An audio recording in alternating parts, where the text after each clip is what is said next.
জাঁজি নৈৰ প্ৰলয়ংকাৰী বানে থানবান কৰিলে মৰিয়নি সমষ্টিৰ চেলেংহাটৰ পানী গাঁও। গাঁওখনৰ ৩৫টা পৰিয়াল এই বানত সম্পূৰ্ণৰূপে ক্ষতিগ্ৰস্ত। এতিয়া এক প্ৰকাৰ চকুৰ পানীৰে বাট নেদেখা অৱস্থা হৈছে পৰিয়ালকেইটাৰ। ঘৰৰ খোৱা সামগ্ৰী, কাপোৰ কানি সকলো নষ্ট হৈ হাহাকাৰ পৰিৱেশৰ সৃষ্টি হৈছে বানাক্ৰান্ত পৰিয়ালকেইটাৰ। মই বৰ্তমান উপস্থিত আছো পানী গাঁৱত, চেলেংহাটৰ পানী গাঁৱত, আৰু এইখন গাঁৱৰ আপোনালোকে দুৰ্যোগবিলাক মই আপোনালোকক দেখুৱাইছো অকমান।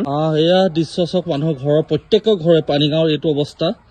এনেদৰে এতিয়া শুকুৱাইছে, এইবিলাক দেখিছে পৰিৱেশটো মই দেখুৱাইছো।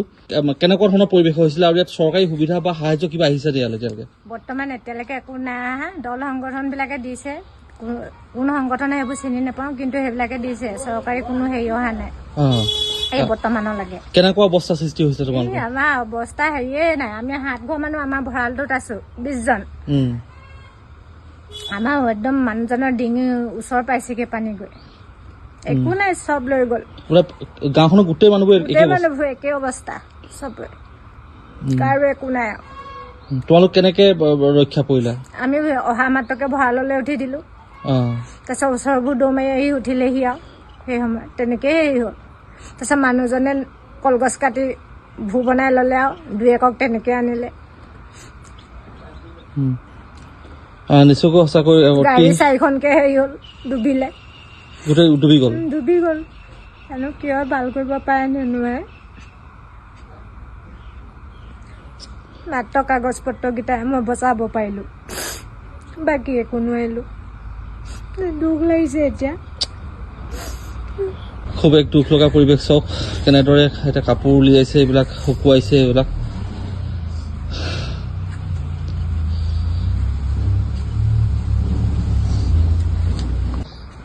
আৰু এইটো যিটো আচলতে ভঁৰাল ঘৰ, এই ভঁৰাল ঘৰটো উঠি আছিলে, এই ভঁৰাল ঘৰটো উঠি আছিলে। 20 জন মানুহ আছিল।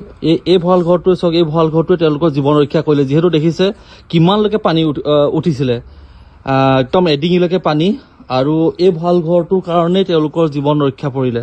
এখন পানী গাঁও দেখাই আছো। যদি কোনোবা মানুহে বা দল সংগঠন বা চৰকাৰৰ মানুহ যদি চাই আছে, তেতিয়াহ'লে গাঁওখনলৈ আহক, উদ্ধাৰ অভিযান আপোনালোকে সাহায্য আগবঢ়াওক, নতুবা এই গাঁওবাসীৰ সাংঘাতিক আচলতে অসুবিধাত আছে। প্ৰত্যেক ঘৰতে একেটাই ছবি দেখিছো, প্ৰত্যেক ঘৰতে এইটোৱে পৰিৱেশ। মই অনুৰোধ জনাইছো যাতে ৰাইজে সহায় সহযোগ কৰক, তেওঁলোকক কিছু সাহায্য প্ৰদান কৰক।